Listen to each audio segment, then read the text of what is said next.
గిసంటే నాకు బాగుంటుంది, నిద్ర రాదు ఏం రాదు, గద్ద తీరుగా. రామాయణం ఎట్లుంది? రామాయణం అంటే మంచిగా అంటే నాడు అట్టి సీతలతో చుట్టే కుదురు సీతల రామాయణం అన్నది.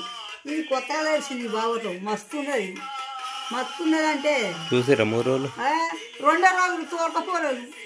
తోలకపోమని పానం ఇచ్చినా కానీ తెల్లారి మరి కొడుకు దించేస్తారు అత్తవనారో బంగారంలో పోయినా 2 రోజులు పోయినా. ఏమనిపించింది చూస్తే? ఎట్లుంది? ఏమనిపించింది? ఏ సంబరం అనిపించింది, ఆకలేదు దూపలేదు.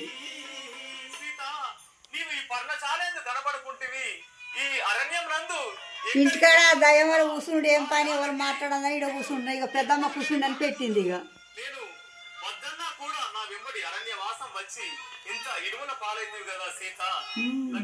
అనవసర పాలైపోతుంది నా ఎంబడి వచ్చి.